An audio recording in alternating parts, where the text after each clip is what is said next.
आज हम देखेंगे कि कैसे हम वचन के आईने में अपने विश्वास को मजबूत करें और कैसे हम वचन के आईने में शैतान के झूठ से दूर हटें। Yes, Lord. जब हम शैतान के झूठ से दूर हटेंगे तब हम सुधरते जाएंगे, क्योंकि शैतान क्या करता है, दोष लगाता है, गिल्टी देता है।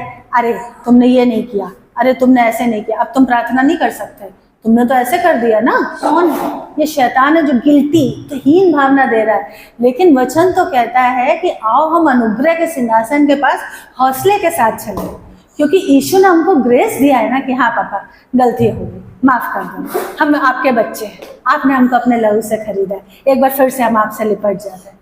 यीशु ने तो हमको यह अनुग्रह दिया। और शैतान क्या करता है, दोष लगाता, देख ये नहीं किया, ऐसे नहीं किया, ऐसे हो गया, अब देखना अब सब तुमको बेकार बोलेंगे, अब सब तुमको खराब। नहीं, यीशु कहता मैंने दोष लगाने के लिए नहीं चुना बेटा तुम्हें, मैंने तो तुझे आशीषें देने के लिए चुना है।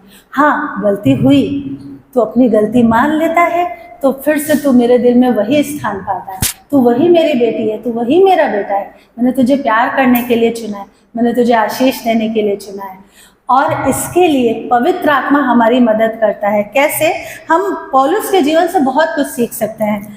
दूसरा तीमुथियुस 4 उसका 7वां वचन, मसीह जीवन अगर एक शब्द में कहें तो एक शब्द का निचोड़ है विश्वास। पूरी मसीह जीवन की जर्नी विश्वास। वो कह रहा है पौलुस, अब वो जो जवान पौलुस था जो कलीसिया को सताता था, जो शाऊल था, वो पौलुस बन के इतने साल सेवा कर चुका है, पूरी ईमानदारी से मसीह में बुढ़ापे तक आ गया है।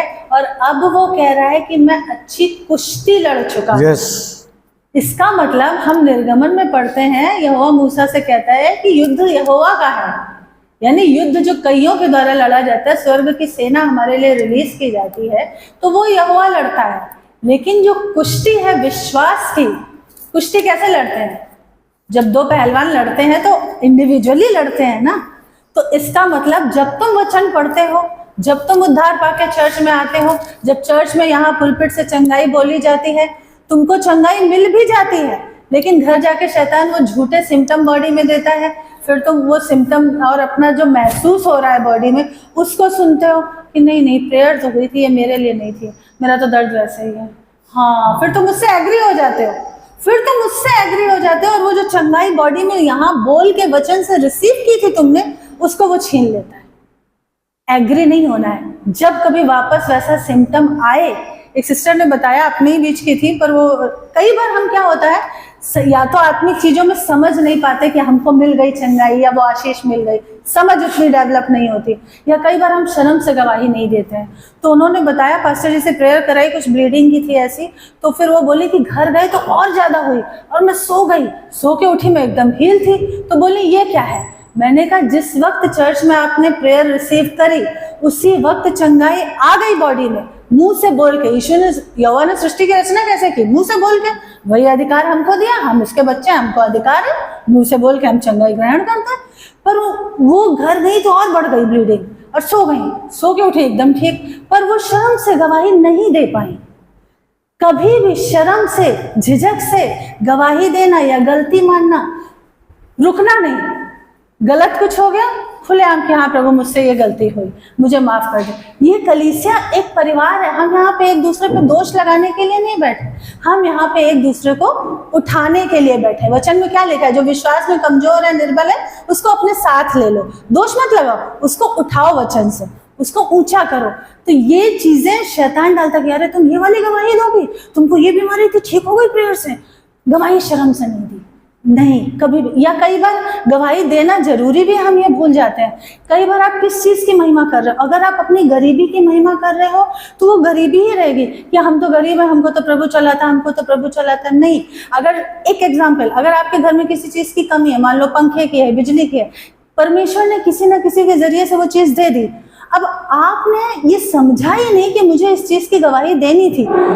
जरिया कोई इंसान था, चलो उस इंसान का नाम मत लो, जरिया कोई इंसान था, उस इंसान का चलो नहीं तुम्हें महिमा देनी मत दो, लेकिन यीशु की महिमा के लिए गवाही दो कि हाँ मेरे घर में पंखा नहीं था, मैं गर्मी में रहती थी, मैं रहता था, लेकिन मेरे प्रभु ने इंतजाम किया, हालेलुया। मेरे प्रभु ने। लेकिन हमने ये चीजें समझी नहीं, हमने सालों गुजरे, 1 साल 2 साल 2.5 साल, हमने कभी गवाही नहीं दी। तब क्या होगा, शैतान कहेगा देख इसको तो यीशु की 2 आशीषों की कदर है नहीं, अब मैं इसको और दबाऊंगा, और कमी घटी में रखूंगा, और गरीबी में रखूंगा। हम ये आत्मिक भेद ही नहीं समझ पाते कि छोटी से छोटी चीज की गवाही देनी है। या फिर यही है विश्वास की कुश्ती जो पौलुस कह रहा है। ये वो पौलुस है जो रोमियो 7:19 में कहता है, अपनी कमियों को बताता है कि जो अच्छा काम मैं करने जाता हूँ, देखो उद्धार हो गया है लेकिन अभी सुधरा नहीं है। पानी में डुबकी लेके आने के बाद भी नेचर सुधरता नहीं है। नेचर तब सुधरता है जब हर दिन वचन पढ़ते हो, वचन के आईने में जब देखते हो। क्योंकि हम जब उद्धार पाके चर्च आते हैं, हम में से हर एक की ये गवाही है, हम कहते हैं हम बहुत ठीक है, हम कभी गलत सहते नहीं है, हम किसी की गलत बात बर्दाश्त करते नहीं है, हम किसी के साथ गलत करते नहीं है, हम बहुत से, हम सब सबके अंदर ये बात होती है। प्रभु कहता है इसी चीज को तो मुझे तुझे तोड़ना है, क्योंकि तू अपने आप से अपने को देख रहा और पीठ थपथपा रहा। मेरे अंदर से देख, तुझ में 1000 कमियां हैं, मैं वही तो तोड़ तोड़ के तेरे निकालूंगा। हम उद्धार पाते ही, बहनें हो चाहे भाई हो, प्रभु मेरी पत्नी को सुधार दे, प्रभु मेरे पति को सुधार दे, प्रभु मेरे पड़ोसी को सुधार दे, प्रभु मेरे बच्चों को सुधार दे, मेरे सास ससुर को, मेरे माँ बाप को सुधार दे, भाई बहन को सुधार। प्रभु कहते पहले तुझे सुधारूंगा, उद्धार पहले तेरा हुआ है, तेरे अंदर बहुत काम करना है, मुझे बहुत गलतियां हैं, बहुत कमियां हैं जो तू नहीं देख पा रहा या नहीं देख पा रही है। प्रभु कहता पहले तोड़ूंगा। मिट्टी का, मैंने मिट्टी के ढेले का कितनी बार एग्जाम्पल बताया है। पहले उसको तोड़ता है, फिर गीला पानी डाल के पैरों से रौंदता। हम कहते क्या कर रहे हो प्रभु, क्या कर रहे हो, हम तो आशीषा के लिए आए थे। प्रभु कहता रुक जा बेटा, अभी तुझे बनाऊंगा अपने काम का बर्तन। पैरों से रौंदेगा, फिर उसके बाद क्या करेगा, बता चुकी हूँ बहुत बार कलीसिया में, किसको याद है क्या करता है उसके बाद? भूल गए, याद ही नहीं है। उसके बाद कहाँ पे डालता है? जब गीली मिट्टी पैरों से रौंद लेता है फिर कहाँ डालता है? चाक में डालता है। चाक में गोल गोल गोल गोल गोल चक्कर जिंदगी खाती। हम कहते हैं प्रभु ये नहीं चाहिए था, हम तो आशीष पाने के लिए आए थे। प्रभु कहता तेरी गंदगी पहले निकालूंगा, पहले तुझे आशीषों वाला बर्तन तो बनाऊं, तब तो तुझे आशीषें दूं। गोल गोल जिंदगी चक्कर खा रही है। हम कहते प्रभु निकालो यहाँ से। प्रभु कहता रुक जा, एक टाइम फिक्स है, पहले तू सुधर। उसके बाद फिर क्या कहता हम, अब हो गया, अब ठीक है, अब सेटल। प्रभु कहता ना ना ना ना ना, मेरे एंगल से देख, अभी भी तेरे अंदर कमियां है। उठा के भट्टी में डाल देता। हम कहते ये तो और गर्म है, हीट है, भट्टी है। प्रभु कहता पक्का बना रहा हूँ, पक्का बना रहा हूँ। तेरे अंदर की इम्प्योरिटी, सोना जब आग में जाता है तब उसकी गंदगी निकलती है। प्रभु कहता तेरे अंदर की गंदगी निकाल रहा हूँ, जो तू खुद से नहीं देख पा रहा था, जो तू खुद से नहीं देख पा रही थी, मेरे एंगल से देख, मैं वो निकाल रहा हूँ। क्योंकि मुझे तुझसे काम लेना है, इसलिए मैं पहले तुझे बनाऊंगा, उसके बाद जब भट्टी से निकाल लेता है तब काम लेता है। हम आते ही बस हम सही हैं, ये गलत, वो गलत, ये गलत। इसलिए वचन की जरूरत है। यही पौलुस कह रहा है कि भैया मैं जो अच्छा काम करना चाहता हूँ वो कर ही नहीं पाता, जो बुरा नहीं करना चाहता पता नहीं कैसे कर देता हूँ। और यही वो पौलुस है जो पहला कुरिन्थियों उसके 11वें चैप्टर के पहले वचन में आते आते कह रहा है मेरी सी चाल चलो जैसे मैं यीशु की सी चाल चलता हूँ। इतना महान हो गया वो पौलुस। रोमियो के 7वें चैप्टर से पहला कुरिन्थियों का 11वां चैप्टर आते आते वो पौलुस क्या कह रहा है, मैं यीशु की नकल अब करने लगा हूं, अब मैं बिल्कुल यीशु के जैसे चलने लगा हूं। क्यों? क्योंकि उसने वचन के आईने में खुद को देखा, ठीक किया, पवित्र आत्मा की डांट सुनी। अगर आप कहते हो कि आपसे पवित्र आत्मा बात कर रहा है और पवित्र आत्मा सबसे पहले आपको आपकी गलती नहीं बता रहा है, तो वो पवित्र आत्मा नहीं है, वो छलावे का आत्मा है। ये गारंटी है। एक सिस्टर थी, उनकी देखो बपतिस्मा लेने के बाद आप स्वर्ग जाओगे इसकी गारंटी नहीं है। बपतिस्मा लेना एक कमांड है, इसलिए लेना है। और बपतिस्मा लेने के बाद वचन के अनुसार चलना बहुत जरूरी है। या कई बार हम वचन पे भी चल रहे हैं, अन्य भाषा भी बोल रहे हैं, बपतिस्मा नहीं लेने, दोनों ही चीजें गलत है। हमें बैलेंस बना के चलना है। तो उनकी मम्मी ने बपतिस्मा ले लिया था लेकिन बिल्कुल वचन पे नहीं चलती थी। उसका भी कोई फायदा नहीं है, उसका भी कोई फायदा नहीं है। वो सारे 30 त्योहार करती थी, भाई को भी राखी बांध लेती थी, पति को भी खुश कर लेती थी, शादी ब्याह में भी चली जाती थी, कभी बाइबल नहीं पढ़ती थी, कभी चर्च नहीं आती थी। और वो कहती थी कि मेरी मम्मी यीशु को मानती है, यीशु को मानती है। क्यों? हम लोग ये देखते थे उस पूरे परिवार में ऐसा झूठ का आत्मा काम कर रहा था, क्योंकि उस परिवार के एक एक व्यक्ति के अंदर महिमा की बड़ी भूख थी। अगर आपके अंदर महिमा की भूख है उद्धार पाने के बाद भी, शैतान छल के झूठे दर्शन दिखाएगा ही दिखाएगा। या तो वो कहानियां गढ़ती थी, ये तो ईशो ही जाने। या उनको झूठे दर्शन दिखाता था। जब उनकी मम्मी एडमिट हुई, एक बार एडमिट हुई, गए, प्रेयर करी, ठीक हो गई, दोबारा एडमिट हुई, फिर रिश्तेदारों से बोला, उनके कुछ रिश्तेदार भी बिलीवर थे कि जाओ भाई वचन बोल के आओ, तो बोले बोल नहीं पा रही, तो मैंने कहा उनको बोला, पलक झपका के बोले ऐसे वैसे। अब वो चर्च में आके, खैर मम्मी चली गई, वो चर्च में आके गवाही क्या दे रही है, मेरी मम्मी को यीशु लेने आए थे, उनका आत्मा यीशु लेके गए। सारी जिंदगी सिर्फ बपतिस्मा लेके, जिसने कभी बाइबल नहीं पढ़ी, जो पूजा पाठ करता रहा, जो वचन पे कतई नहीं चला, स्वर्ग इतना सस्ता है। ये वो लोग छलावे के दर्शन देखते हैं जो वचन नहीं सीखते, नहीं समझते, सालों से क्रिश्चियन है, 15 साल से, 20 साल से, उनकी मम्मी की आत्मा को यीशु ले गए, वचन दिखाते हैं। यीशु ने कहा है, मत्ती 10:33 निकालिए जरा, कैसे कैसे शैतान छलावे में रख, कोई मनुष्यों के सामने मेरा इनकार करेगा, उसे मैं भी अपने परमेश्वर स्वर्गीय पिता के सामने इनकार करूंगा। खुली चर्च में खड़े होकर उन्होंने गवाही दी थी, जब ऐसे ऐसे सिखाने वाले रहेंगे तो कलीसिया बिगड़ेगी नहीं तो क्या होगी।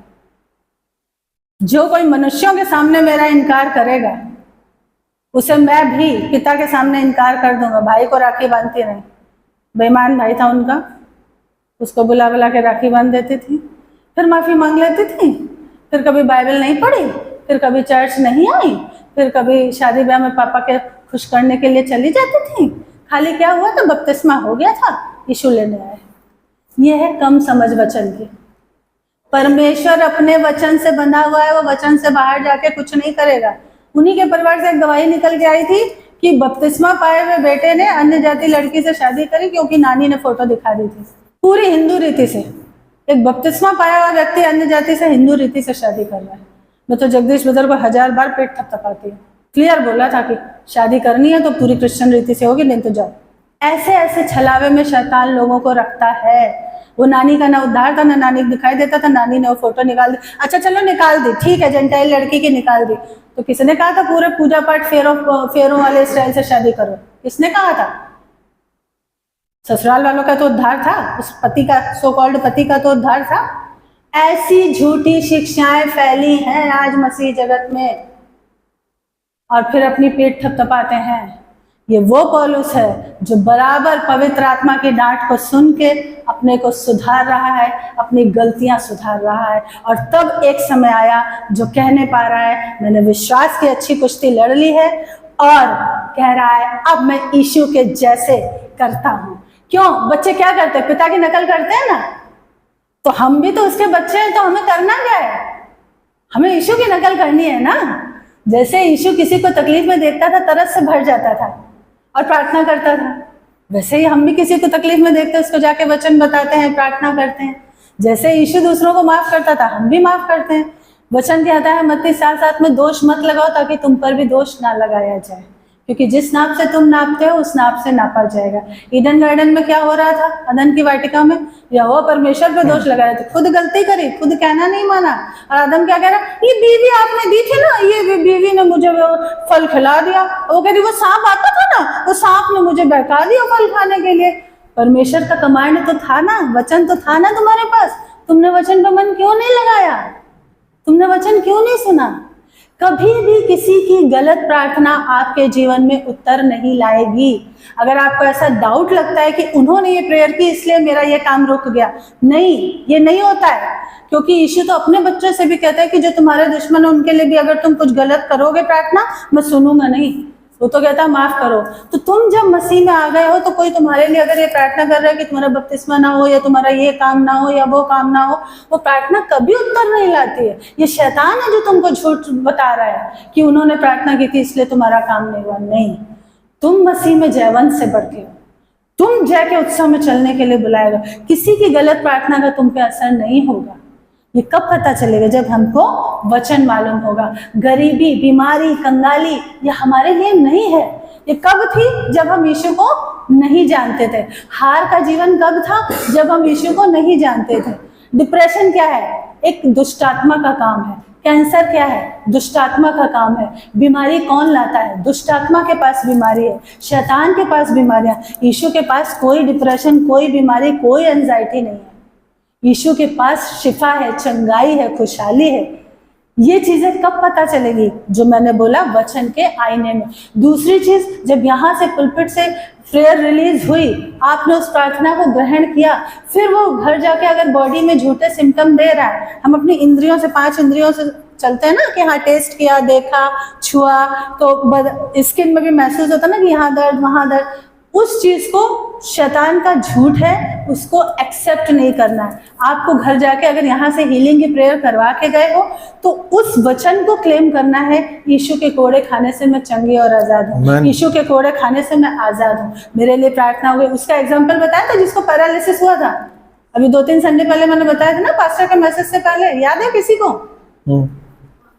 उसका हाथ, वो लोग, चर्च के लोग कह रहे हैं कि अरे तुम्हारा मुंह तो अभी तक टेढ़ा है, तुम्हारा हाथ तो टेढ़ा है। कह रहा नहीं, बाइबल का सिद्धांत ऐसे ही काम करता है, मैं चंगा हो गया हूँ। घर गया, दोस्त ने बोला नहीं तुम ठीक नहीं हुए, माँ बोली बेटा अभी तो मुंह टेढ़ा है। कह रहा नहीं माँ, प्रार्थना हो गई है, मैं चंगा हूँ। सोने गया, रात में सुबह उठा एकदम ठीक।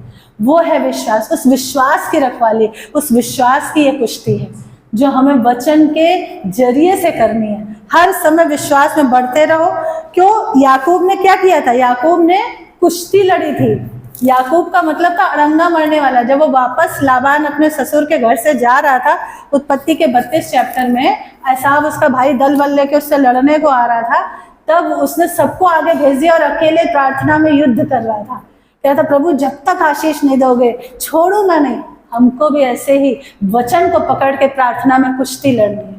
आज ये चीजें सीख लो, हर दिन वचन क्लेम करना है। बीते 1 महीने से मैंने बताया था जो भी प्रॉब्लम आई थी और तकलीफें आई थी फिजिकली। देखो, मैकेनिकल फेथ मत रखो। डॉक्टर की ठहराए हुए समय तक जो ट्रीटमेंट है उसको, अगर आप फेथ है आप उसको खाओ, लेकिन वचन क्लेम करो। और मैं बोलती थी मेरी सब दवाएं बंद हो जाएंगी, मेरी सब दवाएं बंद हो जाएंगी, मैं सब कुछ खाने के लिए आजाद हो जाऊंगी, मेरी सारी दवाएं। कल जब डॉक्टर के पास गए, डॉक्टर ने सब दवाएं बंद कर दी, क्योंकि मैं हर दिन बोलती थी, मैं क्लेम कर रही थी। उसने कहा अब तुम सब कुछ खा सकती हो, कोई परहेज की जरूरत नहीं है, तुम्हारा ये भी दवा की जरूरत नहीं है, ये भी दवा की जरूरत नहीं, ये भी दवा की जरूरत नहीं। क्योंकि उस 1 महीने में लगातार क्लेम कर रही थी, यीशु के कोड़ों की शिफा और चंगाई मेरी बॉडी में काम करे, मैं मसीह में परमेश्वर की धार्मिकता हूँ, मैं बिल्कुल हील हूँ, मुझे अब दवा नहीं खानी पड़ेगी, मेरे पास ऊपर जितने ये प्रतिबंध लगे खाने पीने के वो सब हट जाएंगे, मसीह ने जितनी अच्छी चीजें मेरे खाने के लिए बनाई है मैं सब कुछ खा सकूंगी, मैं दाल भी खाऊंगी, मैं पालक भी खाऊंगी, मैं सब खा सकती हूँ। ये 1 महीने फेथ की एक्सरसाइज मुंह से बोल बोल के मैंने की, और पूरे विश्वास के साथ कि कल जाऊंगी तो उस रिपोर्ट को लेके आऊंगी जो मैंने मुंह से बीज बोया है अपने लिए, अपनी चंगाई के लिए, और वो हुआ। तो ये है फेथ की कुश्ती, इसको लड़ना है। पुलपिट से हीलिंग आई, उसी समय उसको पकड़ लो। हम कई बार जैसा हाँ वो इनके लिए हो गया, हमको तो अभी तक दर्द ही हो रहा है। हम क्या करते हैं, जो हो रहा है उसको ज्यादा ध्यान देते हैं, जो कहा जा रहा है उस पर नहीं ध्यान देते हैं। अगर हमने उसी वक्त उसको ग्रहण कर लिया कि हाँ ये मेरे लिए है, वो हो जाएगा। जो कोई, याकूब कहता है कि जो कोई विश्वास से मांगे और संदेह ना करे उसके लिए हो जाएगा। डाउट मत करो, हो जाएगा। कई बार बहुत सी चीजें ऐसी असंभव लगती हैं कि लगता है कि ये होगा कैसे, लेकिन अगर तुमने डाउट नहीं किया और वचन बोल बोल के उस चीज को क्लेम किया तो हो जाएगा तुम्हारे। आने वाले समय में आई होप कि हम बहुत सी गवाहियां हम सब देखेंगे, और हम भी देंगे आपको यहाँ से बहुत सारी गवाहियां होंगी, क्योंकि हम उस फेथ की एक्सरसाइज करते हैं। मत्ती 11:12 पढ़िए जरा। यूहन्ना बपतिस्मा देने वालों के दिनों से अब तक स्वर्ग के राज्य में बलपूर्वक प्रवेश होता रहा है और बलवान उसे छीन लेते हैं। क्या है इसका मतलब? इस वचन का मतलब क्या है? स्वर्ग के राज्य में बलपूर्वक प्रवेश मिलता है और बलवंत उसे छीन लेते हैं। यही है विश्वास की कुश्ती, यही है विश्वास की कुश्ती। स्वर्ग के राज्य में जिस दिन से उद्धार हुआ है, जॉन बनियन एक बहुत फेमस इंग्लैंड के प्रचारक हुए थे बहुत पुरानी सदी में। उनकी एक इंग्लिश की बुक थी पिलग्रिम्स प्रोग्रेस। तो वो मतलब जिस दिन से तुम्हारा उद्धार हुआ उस दिन से चलते चलते चलते चलते फाइनल पैराडाइज पहुंचने तक के बीच में तुम्हारे रास्ते में कैसी कैसी अड़चने शैतान लाने की कोशिश करता है, और कैसे तुमको वचन क्लेम करते हुए, वचन पे खड़े रहते हुए, उन चीजों को, अपनी आत्मिक समझ को खोलते हुए हर एक कदम को जीतते हुए आगे बढ़ना है। यही है, ये वचन यही बोल रहा है, दूसरे वे में बोल रहा है पर वही बात बोल रहा है। बलपूर्वक प्रवेश यानी विश्वास को मजबूत, और विश्वास को मजबूत बनाने के लिए वचन बोलते रहो, बोलते रहो, बोलते रहो, बोलते रहो। वही है बलपूर्वक प्रवेश, वही है आपकी जीत। जीतना चाहते हो मसीह में, इसीलिए कहा जाता है वचन पढ़ो, और जब पढ़ो तो उसको बोलो, फिर दिन भर उन जीत के वचनों को बोलो। धनी होना है, ढूंढो कहाँ कहाँ लिखा है। नीति वचन कल बताया था, नीति वचन 15:6 में लिखा है धर्मी के घर में बहुत धन रहता है। नीति वचन 10:22 में लिखा है कि यहोवा धर्मी की लालसा, 10:24 में लिखा लालसा पूरी करता है। नीति वचन 10:22 में लिखा है यहोवा के भय मानने का फल धन, महिमा और जीवन होता है। यहोवा जो धन देता है उसमें कोई दुख नहीं मिलाता है। नीति वचन 13 में लिखा है कि धर्मी अपने नाती पोतों के लिए संपत्ति छोड़ जाता है। यशायाह 60:14 में लिखा है समुद्र का सारा धन जाते जाते की धन संपत्ति तुझको मिलेगी। यशायाह 61:7 में लिखा है तुम्हारे नाम धराई के बदले दूना भाग मिलेगा। यशायाह में 49 आई थिंक 59 में लिखा है कि राजा तेरे बच्चों के सेवक, रानियां तेरे बच्चों की धाइयां होंगी। वचन है ये जिंदा वचन है। इनको पढ़ो, इनको याद करो, इनको क्लेम करो। अगर तुम्हारा मुंह बंद रहेगा तो तुम्हारी आशीषें बंद रहेगी। तुम्हारा मुंह वचन से भरा रहेगा और चलता रहेगा, तुम्हारी आशीषें आती रहेंगी, ओवरफ्लो होंगी, ओवरफ्लो। इसलिए वचन पढ़ो और उसको मुंह से बोलो। जो महसूस हो रहा है, जो दुनिया में देख रहे हो, तो ये हो रहा है, ऐसा हो रहा है, बजट ऐसा आया, वो ऐसा आया, ये ऐसा आया, दुनिया तुम्हें नेगेटिव समाचार देगी। लेकिन इस समाचार पे, इस बाइबल के समाचार पे विश्वास करो, उन वचनों को बोलो। एम्स दिल्ली में एडमिशन चाहिए, हर दिन बोलो धन्यवाद के साथ, प्रभु धन्यवाद एम्स दिल्ली में एडमिशन हो गया। अभी वर्शिप में बताया था अब्राहम को कैसे बाहर निकाल के ले गया। वो सोच नहीं पा रहा था कि भैया मेरा वंश इतना बड़ा कैसे होगा, मेरे पास तो एक बच्चा भी नहीं है। प्रभु ने ये पिक्चर देखो, तारों को देखो। तुम अपने दिमाग में पिक्चर बनाओ कि तुम वहां जाके प्रैक्टिकल कर रहे हो, तुम वहां जाके क्लास अटेंड कर रहे हो, तुम वहां जाके कर रहे हो। धन्यवाद दो, बोलो, क्रिएट करो वचन से। वचन में लिखा है कि जो कुछ तुम प्रार्थना में विश्वास से मांगो तो मान लो कि मिल गया है, और धन्यवाद दो, धन्यवाद दो। ये है विश्वास की कुश्ती। और झूठे दर्शनों से, झूठी चालबाजियों से, झूठी शिक्षाओं से बचो। बहुत से लोग हैं जो सालों से मसीह में हैं, सही शिक्षा नहीं सीख रहे हैं, गलत चीजें फैला रहे हैं, क्योंकि उनके अंदर महिमा की भूख है। ये शैतान ने पकड़ लिया है, इसलिए वो झूठे दर्शन, झूठी शिक्षा, झूठा प्रचार। और कैसे इनके काम, ये पकड़ में कैसे आते हैं? इनके कामों से। ये लोग कैसे पकड़ में आते हैं? 10 बजे की चर्च में आप 11:15 बजे आ रहे हो तो पकड़ में आता है ना कि भैया तुमसे कौन सा आत्मा बात कर रहा है। साल दर साल पास्टर बेचारा बोल बोल के थक गया, तुम 10 बजे की चर्च में हमेशा 11:15 आ रहे हो। कभी कुत्ता पाल लिया, कल को कोई हाथी पाल लेगा तो कहेगा हम भी चर्च का प्रोटोकॉल तोड़ेंगे, हाथी पाल के चर्च में लाएंगे। घोड़ा पाल लिया, अब हम घोड़ा पाल के चर्च में लाएंगे। तो तुम्हारे कामों से नहीं दिख रहा है कि तुमको कौन सा आत्मा दर्शन दिखा रहा है। मम्मी को यीशु लेने आए थे, कौन सा आत्मा तुम्हें दर्शन दिखाता, काम दिखा देते। पास्टर को पता सबकी नस नस होती, पास्टर चुप रहता है शालीनतावश। काम दिखते हैं तुम्हारे कि किस आत्मा से तुम बात कर रहे हो। साम 113, 7 और 8, भजन संहिता 113 वचन 7 और 8। हम लोग तो अपनी मम्मी को इतना वचन से सुधारते हैं, इतना वचन से सुधारते हैं। वह कंगाल को मिट्टी पर से और दरिद्र को घूरे पर से उठा करके ऊंचा करता है, कि उसको प्रधानों के संग अर्थात अपनी प्रजा के प्रधानों के संग बैठाए। बांझ को घर में लड़कों की आनंद करने वाली माता बनाता है। यहाँ की स्तुति करो। हर आशीष से पहले एक कमांड है, वो कंगाल। तुम जब चुने गए थे तुम कंगाल थे, लेकिन तुम उसी घूरे, उसी कचरे में पड़े नहीं रहोगे। अगर तुम सालों बाद भी उसी आर्थिक दशा में पड़े हो, उसी कचरे में पड़े हो, इसका साफ मतलब है तुमने कभी वचन पे मन नहीं लगाया, तुमने कभी वचन को क्लेम किया नहीं, वचन पढ़ा नहीं, वचन पे चले नहीं, वचन के मुताबिक जीवन जिया नहीं, वचन को इंपॉर्टेंस दी नहीं। तुमने बहुत सारे समझौते किए। उद्धार पाने के बाद भी तुमने रिश्तेदारों के साथ समझौते किए। एक बार कहीं गए थे, वो सालों से विश्वासी थी, उनके पैर में दर्द हो रहा था, उनके पैर में लाल धागा बंधा था।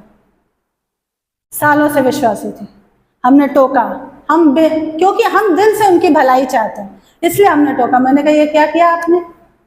बोली वो दर्द हो रहा था। तो मैंने कहा आपके पास वचन है, आपने जेंटाइल लोगों की तरह क्यों किया? इस नासिक शहर में मैंने कहा धागा काट के फेंक देना, काला नहीं मिला तो लाल ही धागा बांध लिया। इससे ये पता चल जाता तुम्हारे काम तुम्हारी पोल खोल देते, तुमको वचन पे कितना भरोसा है।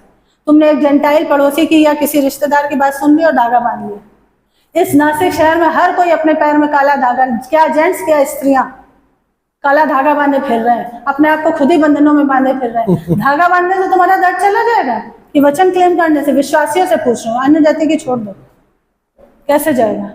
काम तुम्हारे बता देते हैं, तुम चाहे जितना बूम मारो, तुम्हारे एक एक काम से पास्टर तुरंत पकड़ लेता है कि कितना वचन पर भरोसा है। ये शालीनता है, विनम्रता है पास्टर की, कि जानने के बाद भी वो चुपचाप घर में तुम्हारे लिए प्रार्थना करता है कि प्रभु सद्बुद्धि दे दे इसको, इतने साल बाद भी नहीं सुधरी, ये भाई अभी भी नहीं सुधर रहा, इसको सद्बुद्धि दे दे। ये शालीनता है, विनम्रता है। क्योंकि तुमको वचन पे इतना कम भरोसा था कि तुमने फटाक से धागा बांध लिया। अब वो तो चांस की बात है कि हमें दिख गया। कभी मत करना ये गलतियां। यीशु माफ करने वाला परमेश्वर है। अभी तक अगर कर दी है मसीह में आने के बाद भी, बपतिस्मा लेने के बाद भी, तो अब मत करना, अब मत करना। वो बड़ा दयालु परमेश्वर, यीशु कभी दोष नहीं लगाता, वो हमेशा गले लगाता है। ये याद रखना, गिल्टी में मत रहना। दोष शैतान, तुम अगर गलती होगी तो शैतान तुमको दोष देगा, गिल्टी देगा कि अब तुमने ये कर दिया, अब तुम यीशु के योग्य नहीं रहे, अब तुम चर्च किस मुंह से जाओगे। ये शैतान है, उसकी मत सुनना। चर्च हमेशा एक प्यार करने वाले मसीह के बच्चों का झुंड है। यहाँ हम एक दूसरे को सिखाते हैं, संभालते हैं और बढ़ाते हैं, कभी दोष नहीं। अगर पास्टर कोई चीज वचन से आपको सिखाते भी हैं, आपकी भलाई के लिए, आपकी उन्नति के लिए, ताकि आप मसीह के प्रेम में और आपस के प्रेम में बढ़ो। और क्या होता है, जब हम वचन पढ़ते हैं तो हमारी अपनी आत्मिक समझ खुलती है।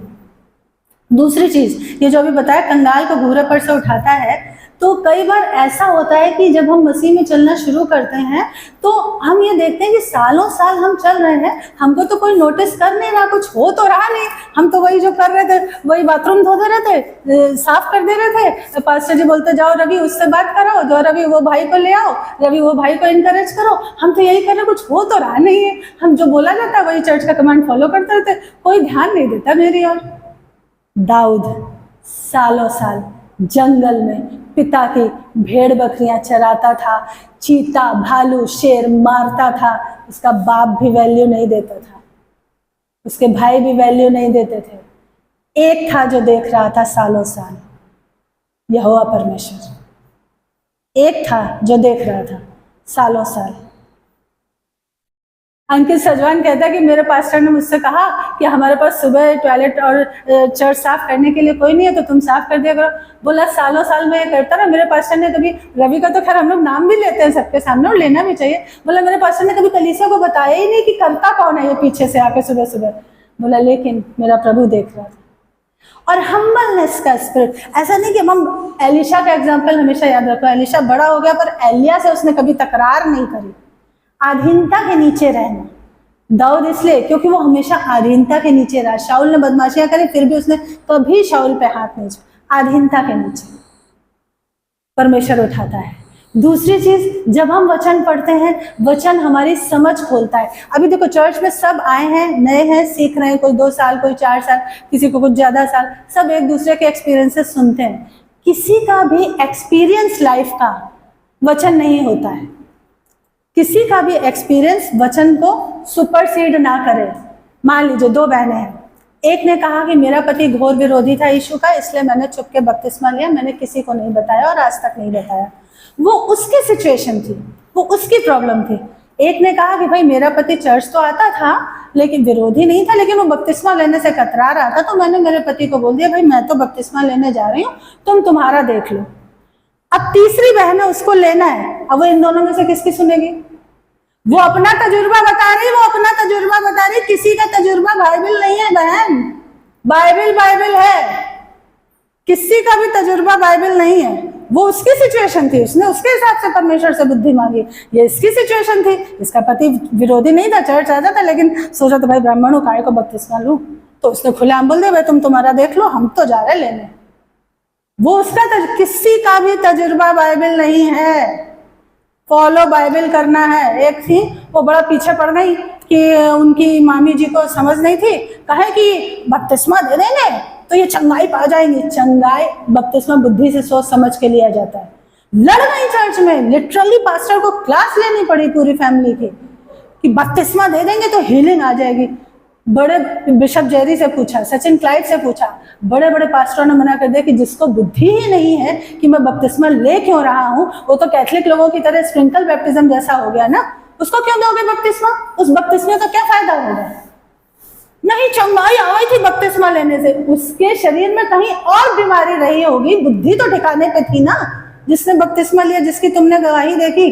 बड़ी मुश्किल से उनकी मोटी बुद्धि में पास्टर को ये घुसाना पड़ा कि भैया किसी की गवाही बाइबल के वचन को काट नहीं सकती, तुम प्रभु से वचन के आधार पर बुद्धि मांगो। एक दूसरे के एक्सपीरियंस सुन के हमें भी वही फॉलो, हमें क्या करना है, ठीक है परमेश्वर आप बताइए हमें क्या करना, हम वैसे करें। कभी भी किसी की भी गवाही से कंफ्यूज अगर हो रहे हो तो पास्टर जी से पूछ लो, नहीं तो वचन से देखो। वचन के आईने में आज हम क्या सीख रहे हैं? वचन के आईने में बढ़ना और सुधरना और सीखना।